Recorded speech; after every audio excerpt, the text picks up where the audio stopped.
We're here to talk about arguing Jewishly. I wanted to give you a very basic example of arguing Jewishly. Two people fall down a chimney. One gets dirty and one does not. Which one goes to wash up? Well, obviously the clean one goes to wash up because they look at each other and the clean one sees a dirty person, assumes he's dirty. The dirty person sees a clean person, assumes he's clean, and so the clean one goes to wash up. Two people fall down a chimney. One gets dirty and one is clean. Which one goes to wash up? Well, obviously the dirty person, because they look at the mirror that's right across the hall and they see that the dirty person is dirty and the clean person is clean, so the dirty person goes to wash up. Two people fall down a chimney. Is it really possible to fall down a chimney and not get dirty? Now, why is this an example of Jewish argument? There are multiple answers. You consider many conditions. Sometimes you add conditions to help clarify what's going on. You're using reason and logic as part of your discussion, but if you started with the last answer of can you really fall down a chimney and not get dirty, what's the fun in that? Even if we disagree, even if there are multiple perspectives on one issue, we are in conversation.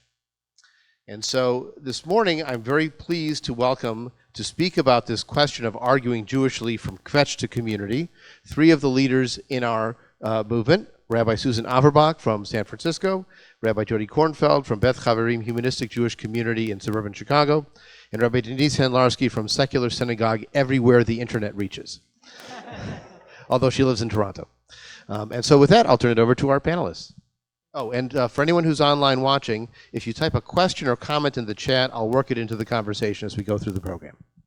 All right. There's a moment in the opening song to Fiddler on the Roof, Tradition, where an argument breaks out about whether an animal that was delivered is a horse or a mule. Horse, mule, horse, mule. And then the refrain, tradition. One animal, two perceptions. Our heritage is replete with examples of this phenomenon, arguing Jewishly over the very same thing. From the ancient rabbis Hillel and Shammai, who held opposing viewpoints and rationales of whether to light Hanukkah candles in an increasing or decreasing manner over the 8 nights, to putting the words placing trust in the Rock of Israel, Sur Yisrael, in Israel's Declaration of Independence, whereby the religious construed it as a steadfast faith in God, and the secularists as the physical land. But both interpretations then allowed each segment to be able to sign the same document. There has been, and likely always will be, diverging views of the same thing. Tradition. Which brings us to our topic at hand, arguing Jewishly.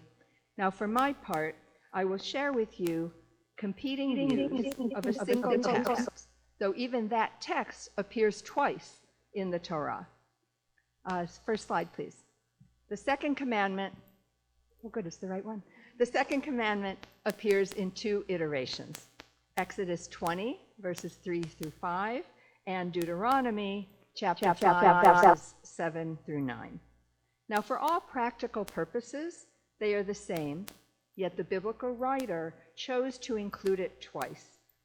And in each, there seems to be a prohibition against sculptured or graven images. Now, I'd like all of you to indulge me. I'd like you to engage in a thought exercise for just a few minutes, few moments. Imagine and conjure in your mind, in your mind's eye, an image that is second commandment compliant. In other words, an image that would not violate the words of the text, which will remain up for your assistance. So just take a couple of moments. I tell my students this is silent work.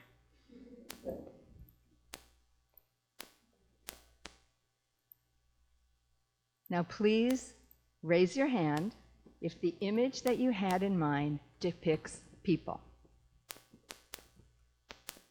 No hands went up. If okay. Raise your hand, please, if your image depicts animals. Okay, a couple, 3. Raise your hand if it depicts plants or flora. Got 1. And now raise your hand if it depicts geometric designs. Ooh, lots of hands. Now, notwithstanding the philosophical and theological makeup of the audience, raise your hand if your image can be deemed worthy of praise, petition, appeasement, or imploring. Maybe, okay. All right, a little of this. Despite the seemingly plain and clear language of the text prohibition, since the time of its writing, back in the biblical times, the second commandment was directed at idolatry, not imagery. And yet this understanding has not been universal.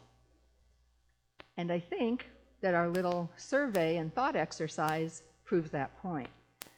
The key phrase is not the litany of prohibited images, but instead the first sentence, "You shall have no other gods beside me." In other words, Yahweh is to be the one and only God for the Israelites, differentiating themselves from the Canaanite, from the wider Canaanite culture, where gods could be found in things such as trees, like Asherah, the fertility goddess, or bulls, such as Baal, the ultimate Canaanite god, for example. Now, there's a fundamental rule of biblical interpretation that applies here. People generally are not prohibited from doing something unless they're already doing it. If that were not the case, there'd be no need for a prohibition. Otherwise, the prohibited behavior now named would act as a suggestion or a temptation to engage in it. Just think of a very simple example that we probably all experience of telling a toddler, "Do not take a cookie from that cookie jar," knowing full well that said toddler regularly takes cookies from the cookie jar. Given the Canaanite practice of creating statues or representations of their gods in order to worship them, a prohibition of creating statues or representations of their gods, for a prohibition for the Israelites then was necessary. The story of Rachel in Genesis 31 verse 34 tells of her taking the household idols from her father Laban's home when leaving him with Jacob. And that's one of our matriarchs. The biblical text is full of references to Yahweh as a jealous God, clearly not one who could tolerate other gods beside him, or even worse, before him. Yet one text has led to several consequences. First, there's the anti-Semitic trope that Judaism is an aniconic religion, one devoid of images, and by implication, one without creativity or artistic inclinations. Secondly, and more pertinent to the topic today, not all Jewish artists have limited their adherence to the text to non-representational art. Could I have the second slide?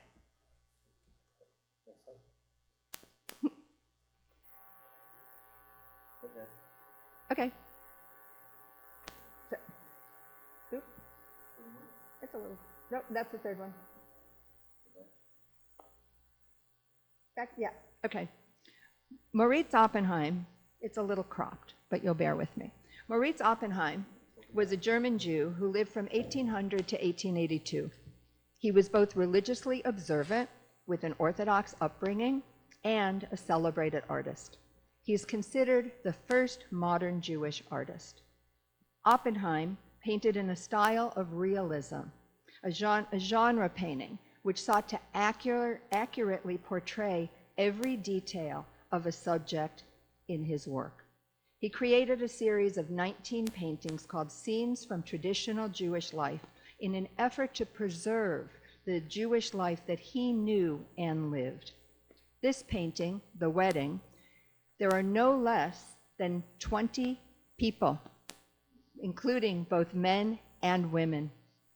Others in the series include the Bar Mitzvah discourse, Sabbath afternoon, and Shavuot, all similarly populated with men, women, and children.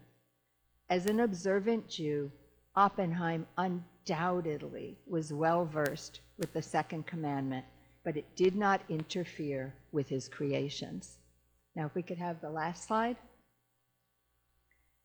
In stark contrast to Oppenheim's art in time, style, and understanding of the second commandment, there's the art of Yaakov Agam. Agam was born in Rishon LeZion, Israel in 1928 and is still alive today. His father was a rabbi. Agam was a member of the underground as a teen and was imprisoned by the British as a result. He was and is religiously observant. He is one of the founders of so-called kinetic art, an art form that depicts movement and sometimes actually moves itself. Depending on the angle or the viewpoint of the viewer, the artwork itself changes. This work is titled Visual Prayer for Peace. And as you can see, there is not a person or a living thing shown. Agam is a strict constructionist when it comes to the second commandment, considering it to be an absolute prohibition on representational art. He said in what's known as Agam's credo, the driving force and source from which I draw my inspiration is my desire to give visual and artistic expression to the ancient Hebrew concept of reality. So we have two artists from two different centuries, both Jews, confronting a single text. Their works could not be more different. Consider your own image that you imagined from earlier. Would you change it based on what we've discussed? As a concluding remark, let me just say, Judaism has never been an aniconic religion.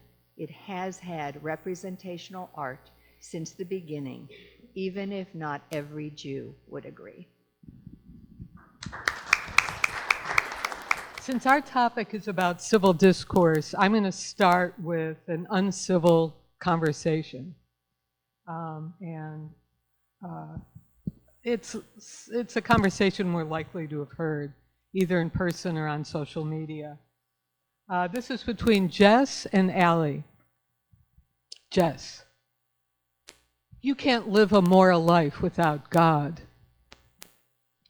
Allie, that's ridiculous. There are plenty of atheists who are morally responsible. Jess, nope. Scratch the surface and you'll see they were raised by God-fearers. Allie, that's not true. We're 3 generations of socialists. Jess, so you're not really morally responsible at all. You think all capitalists are scum. You want revolution. You have no moral compass. Allie, that's absurd. We're more moral than you. Jess, you're ridiculous. Look at history. Stalin. Allie, Stalin wasn't a socialist? Jess, oh yeah? Allie, yeah. Look at the crimes committed by God-infused people. The believers, the true believers. The Twin Towers. Jess, that's not what I'm talking about. Allie, God is God. You don't know what you're talking about. What idiocy. And so on, and so on, and so on. So might go a modern uncivil argument. Before my 8 minutes are over, we'll look at an alternative form of this argument. We already have a model for civil discourse in the Jewish tradition. The sages, that is, the writers of Mishnah and Talmud, the post-biblical leaders who wrote Mishnah and Talmud. They made a distinction between arguing for the sake of heaven, machlochet l'shem shamayim, or arguing like Korach. And for us, for the idea of this, for the sake of heaven would mean for the benefit of all, for the greater good, or, you know, all the possibilities of what could be true. And the sages thought about Korach as a person who argued for the sake of his ego. That was their interpretation of the story. As you know, the story of Korach, who stood up to Moses and was swallowed up. But they look at Korach as arguing for his own ego and power. The sages were not always civil. There are stories about the school of Shammai killing the students of the school of Hillel. So it wasn't always civil. But the latest redactors of Talmud, the editors, they added to the stories and edited them, and they required respect of all parties in an argument. I've been reading a page of Talmud a day, the latest Daf Yomi cycle. It's been going on about 4 years now.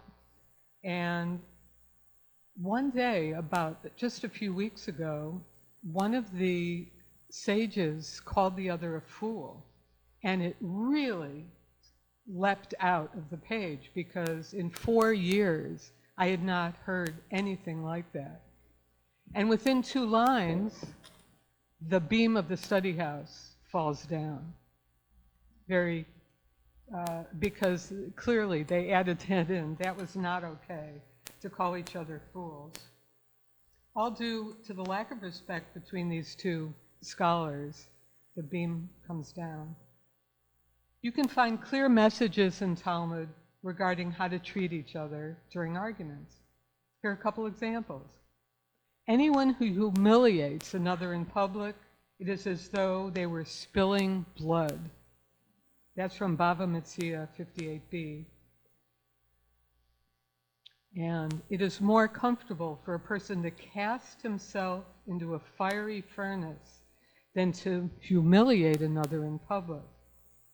Also from Bava Metzia. So what do arguments have in common in the rabbinic tradition? What is argument for the sake of heaven, for the benefit of all, for the greater good? Number 1, debate the issues without attacking people. Don't harm your relationships. 2, check your motivation.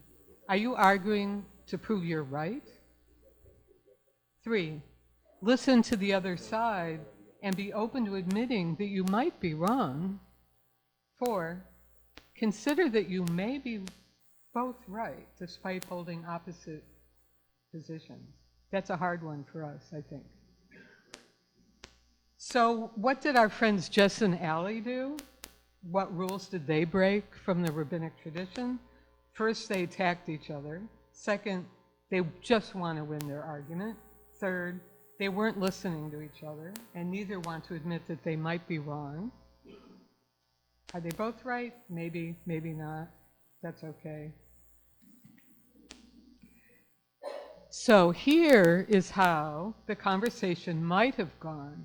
And I'm basing this next conversation on a method called street epistemology.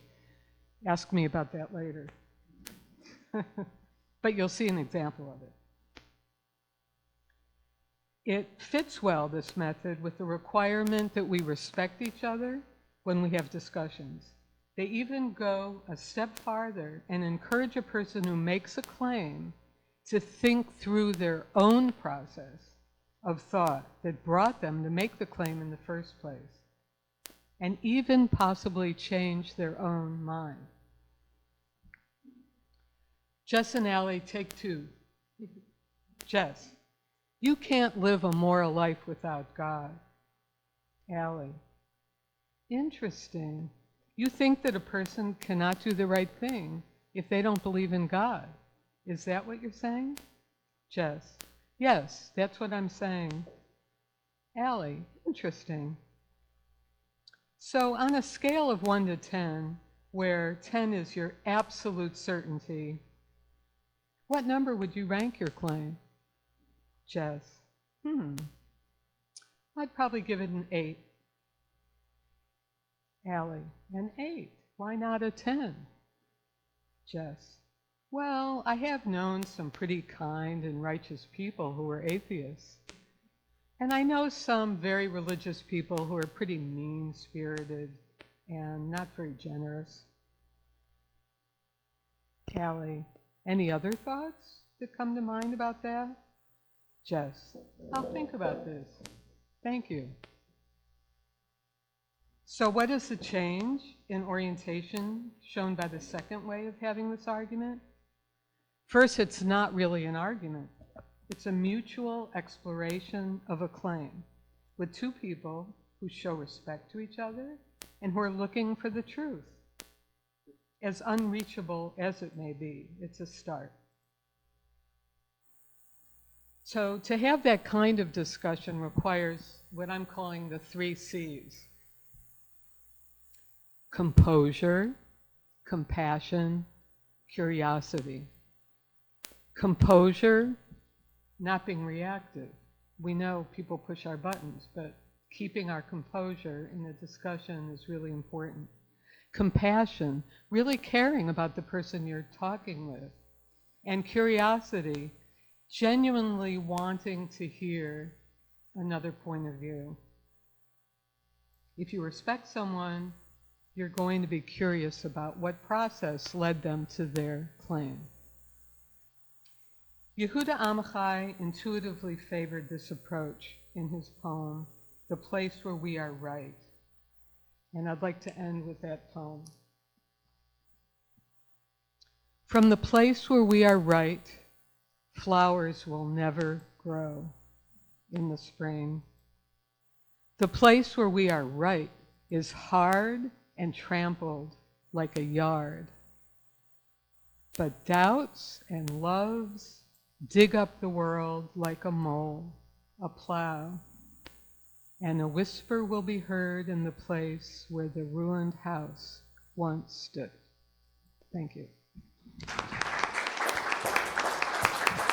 So when I read this session's description talking about diverging opinions, disputes, debate, I thought of the story of the ovens of Achnai. And I love that I'm sitting beside Rabbi Susan Averbach, who spoke about that story at her own rabbinic ordination. And you should watch the video. I'm going to say different stuff from what she said. I also swore I would never talk about this story in a space like this because it's one of the stories we tell all the time. And in a tradition with so many stories, why keep telling the same story? But I hope that I'm going to tell it in a different way than maybe people have heard it before. So for that purpose, I'm going to skip over some of the highlights that we usually emphasize.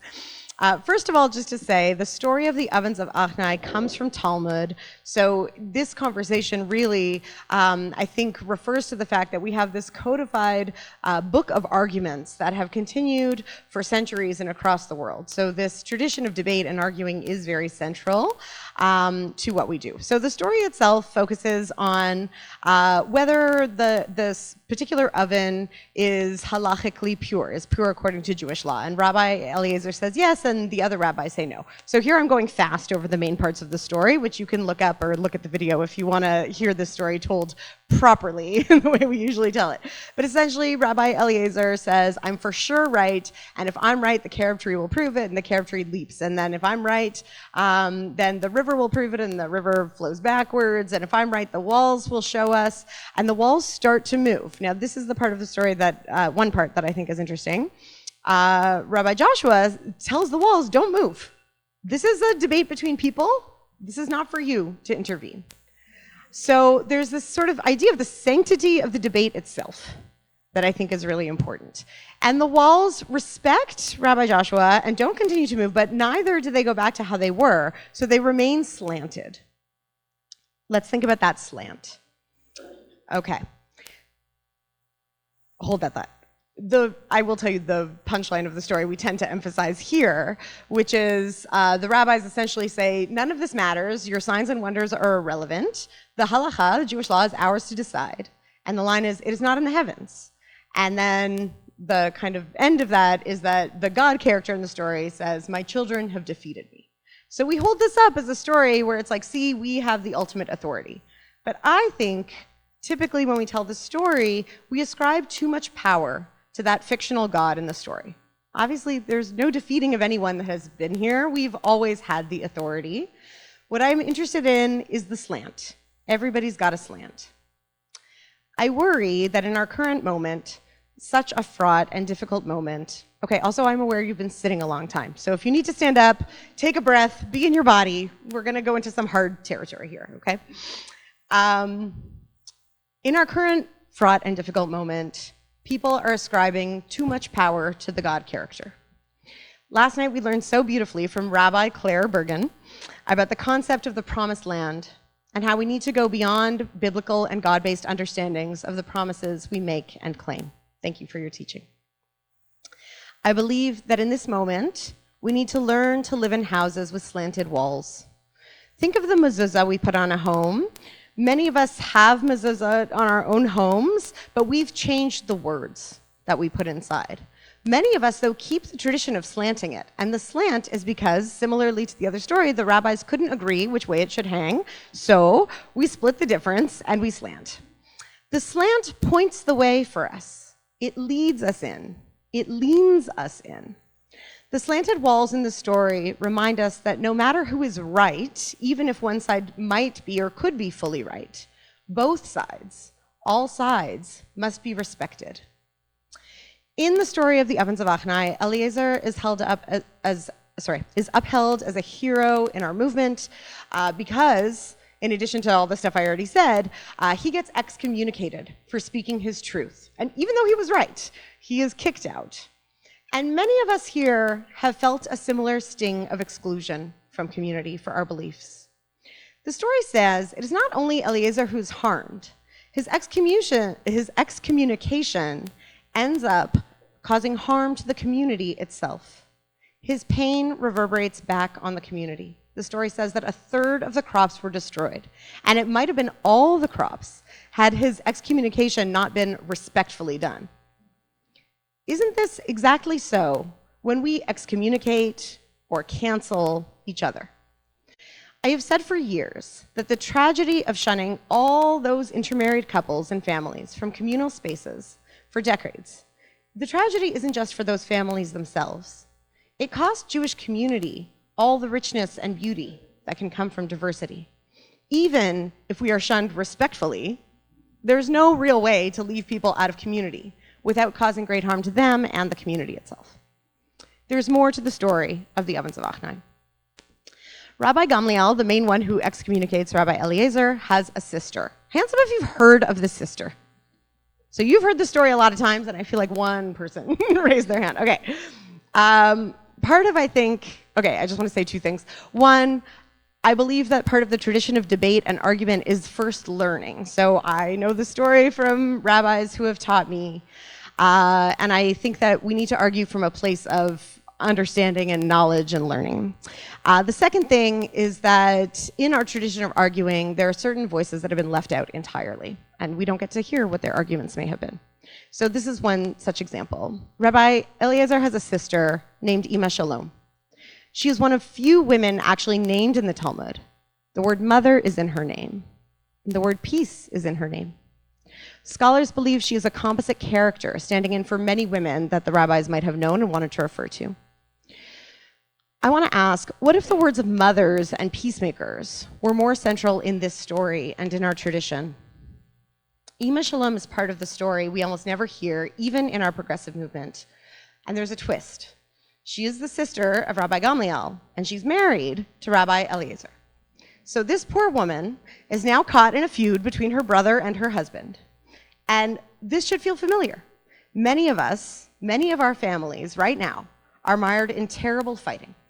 We can look to Ima Shalom as someone who tries to be a bridge. Eliezer is heartbroken, and he asks God for retribution. Ima Shalom tries to stop him, for she is a learned woman and she knows the teaching that prayers of supplication during grief are more likely to be answered. But one day she's distracted and she can't stop Eliezer from making his supplication, which he does. He wants revenge. And Ima Shalom's brother Gamliel is on a boat at that moment and he is taken by the sea. He's drowned. So, you know, we always say it's not in the heavens, but here we see the heavens will kill in the story. They're still playing a very active role. Generally, that's how it's understood. Eliezer asks her how she knew it would happen, that his prayer would be answered. And she says, "This is the tradition that I received from the house of the father of my father. All the gates of heaven are apt to be locked, except for the gates of prayer for victims of verbal mistreatment." This part almost makes me wish I did believe in this kind of a God, because I feel like I've been verbally mistreated many times, so I would have so much power if I was able to get what I want, right? And so have you, mistreated like you, right? For not fitting into traditional forms of Judaism, for being intermarried, for being a questioner, and for being a woman, in my case. The teaching in the story isn't, it's not in the heavens, in my point of view. It's that those who are verbally mistreated are in great pain, and that pain is powerful. Even in our movement, I believe we can do a better job of hearing the cries of those who are mistreated within our spaces and outside of our spaces. We can do a better job of listening to the voices of women and all people of marginalized genders who, like Ima Shalom, are silenced, and how we might relate to these stories. The context for this story this year, in light of the horrors in Israel and Gaza, is different. We are at war. And this is not only a war led by Netanyahu and Hamas, but a war we experience within our own families and communities. Let the story remind us that those in pain and grief hold tremendous power. They can also sometimes wish for a violence or retribution that is ultimately not just or even in the service of their own personal goals and values. I believe this story implores us to keep our tent wide. Our spaces, communities, and tables must be able to hold those who call themselves Zionist and anti-Zionist. Not easy, as you said. I think we need to learn to hear each other better, because indeed, what happens here on earth is not in the heavens. We make things happen. So, Adam mentioned I lead a community called Secular Synagogue, and we, as well as many other communities I know who have people here, have held listening sessions in the last few months to talk about what is happening in Israel-Palestine. When I hold these sessions, I don't expect them to radically change minds, but sometimes what changes is our hearts. Rather than feeling like those who disagree with you, or me, any of us, are unimaginably hateful and horrible, the anti-Zionist may hear about growing up with trauma and fear, and what the strength and promise of Israel meant to them in the formation of their Jewish identity. The Zionist may hear about how the starving of Gazan children being done in the name of Jewish safety is intolerably inconsistent with what we believe Jewish values to be. We can all recognize the grief, fear, pain, and hope in one another. And that's not the end point, but I think this is the starting point for any kind of political organizing or advocacy that we may be doing. I have strong ideas about what I think should happen in Israel and Palestine, and I'm sure you do too. But I'm not going to share them right now here. Here, I'm going to remind us that even in our progressive, secular movement, voices are going unheard.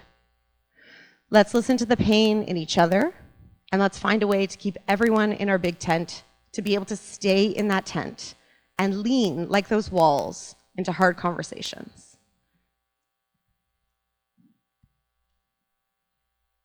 Let's be led by the types who remind us of Ima Shalom, mothers and peacemakers. I keep crying at work. It's a new thing for me this year, so you cry with me. The pain and grief of a mother who lost her child on October 7th, and the pain and grief of a mother who loses her child in Gaza are exactly the same. And this can remind us of the organization Women Wage Peace, a contemporary Ima Shalom imploring us not to let our wishes, born of hurt and harm, contribute to more hurt and harm. When I read this Talmudic story, encoding a tradition of disagreement and debate, the truth is I am not with Eliezer, and I'm not with Gamliel. I am with Ima Shalom. I am always on the side of the mothers, the side of deep listening, care, empathy, and hope. So the question is, when you find yourself in an adversarial situation, how do you turn that around? Is that? This happens every week in the Torah study group I'm in. It meets at 8 in the morning every Friday, and we have a Trump supporter in the group, and he always wants to say something, and people really use their sense of humor. They show that they love him anyway. He shows that he loves everybody else anyway. Everyone else is very progressive. And it basic respect and compassion for the person. I think a lot of people get into extreme political kinds of situations because they feel disrespected. I'll never forget that being called what did Hillary Clinton call people, the deplorables?